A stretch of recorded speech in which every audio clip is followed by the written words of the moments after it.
आज आंदोलन को 39 दिन पूरे हुए। आज यहाँ पे इस बार की बहुत थोड़ी सी खुशी है हमें कि कमिश्नर ऑफ पुलिस को अपने पद से हटाया गया, डीएमई डीएचएस को भी अपने पद से हटाया गया। उसके साथ साथ WBJPF West Bengal junior doctor संघ की तरफ से हम ये भी बताना चाहते हैं कि अभी बहुत कुछ ऐसा है जो अचीव नहीं किया गया। पहला ये डिसएग्रीमेंट जो माननीय मुख्यमंत्री जी के साथ मीटिंग में हुआ, प्रिंसिपल सेक्रेटरी को अपने पद से हटाने के लिए हमारा ये मानना था और हमने मैडम के सामने इस बात को सिद्ध भी किया था कि स्वास्थ्य भवन जो करप्शन की जगह बन चुकी थी उसको प्रिंसिपल सेक्रेटरी के पद की तरफ से पूरे रूप से नजरअंदाज किया गया या जानते हुए भी कोई एक्शन नहीं लिया गया। ये भी हमने मैडम को बताया। दूसरी जो हमारा फोर्थ डिमांड और फिफ्थ डिमांड है वो बहुत ही ज्यादा जरूरी,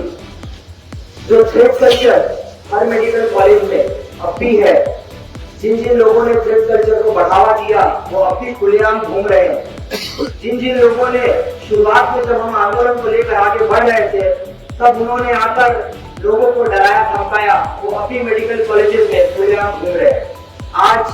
सुप्रीम कोर्ट में जब हियरिंग हुई तो वहां पर इस बात को सिद्ध किया गया कि थ्रेड कल्चर के कारण ही स्टूडेंट्स डॉक्टर्स अपने काम पर वापस नहीं ले जा पा रहे। थ्रेड कल्चर के कारण ही अभया जैसी दुर्घटना हुई है। इसलिए हमारा अनुरोध है लोगों तक कि आप थ्रेड कल्चर जो मेडिकल कॉलेजेस में बहुत ज्यादा बढ़ा हुआ है यहाँ पर, उसको बहुत गंभीरता से आप समझें और जो हम बताना चाह रहे हैं उसको भी गहराई से समझें और इस मूवमेंट में हमारे साथ जुड़े। इसके साथ ही साथ ये थ्रेड कल्चर जो बनाया गया वो इस माध्यम से बनाया गया कि काउंसिल या रेसिडेंट डॉक्टर एसोसिएशन जो भी थे पहले यहाँ पर जो काउंसिल थे उनके जो नेता या जो भी प्रेसिडेंट या जनरल सेक्रेटरी बनाए जाते थे वो हम पर थोप दिया जाता था। उनके तरफ से बहुत सारे ऐसे एलिगेशंस हैं कि वो किसी न किसी तरह से स्टूडेंट्स के ऊपर एक प्रेशर क्रिएट करते थे। हम चाहते हैं कि रेसिडेंट डॉक्टर एसोसिएशन और स्टूडेंट काउंसिल जो यूजी के लिए है वो उसका गठन हो। इसको लेकर हमारी मुख्यमंत्री जी से इस बात को लेकर बहुत गंभीर आलोचना भी हुई, लेकिन हम किसी एग्रीमेंट पर नहीं पहुंच पाए। हम West Bengal junior doctor front की तरफ से ये बताना चाहते हैं कि ये रेसिडेंट डॉक्टर एसोसिएशन और स्टूडेंट्स यूनियन का इलेक्शन हो डेमोक्रेटिक तरीके से, इसमें रिप्रेजेंटेटिव चुन के आ सके ताकि अगर कोई फ्यूचर में दूसरी बार ये अभया का कोई भी ऐसी वारदात दोबारा ना हो पाए। इसके साथ ही साथ हम ये भी बताना चाहते हैं कि आज 39वें दिन भी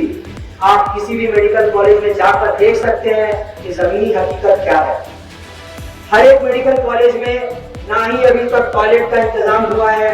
ना ही फीमेल या मेल रेसिडेंट रूम रेस्ट करने के लिए रातों में उसे बनाया गया है। सीसीटीवी नाम के लिए लगाए गए हैं। अभी भी इंफ्रास्ट्रक्चर ऐसा है कि दोबारा काम करने जाने की हिम्मत नहीं है।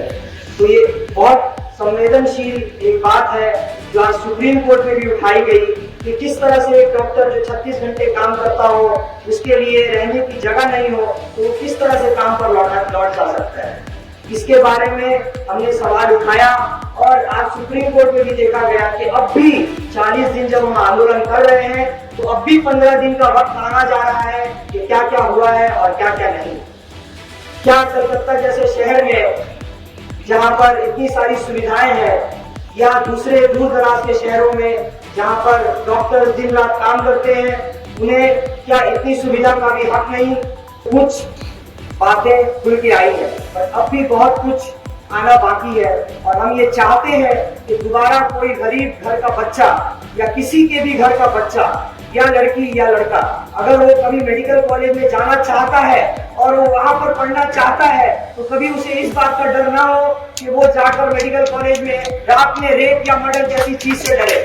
हमारा डिमांड यहाँ पर यही है और लोगों के सामने भी अनुरोध है कि आप और भी भारी नंबरों में हमारे इस धरना मंच पर आइए और हमारा सहयोग दीजिए, क्योंकि कल को अगर आपको कोई बंदा डॉक्टर बने या यूं ही कोई भी अगर आपके घर के लड़का या लड़की या बेटी के साथ ऐसा कोई हादसा हो, हम ये नहीं चाहते। ये मूवमेंट जितना ही मेडिकल कॉलेज को रिफॉर्म करने के लिए बनाया गया है उतना ही ये सोशल चेंज भी हर दिन लाता हुआ नजर आता है। इस मूवमेंट को आज तो क्या अगले कई महीनों तक कहीं भी रोकने की जरूरत नहीं है जब तक हम इस बात का आश्वासन न पाए कि हमने एक चेंज ला पाए हैं जिससे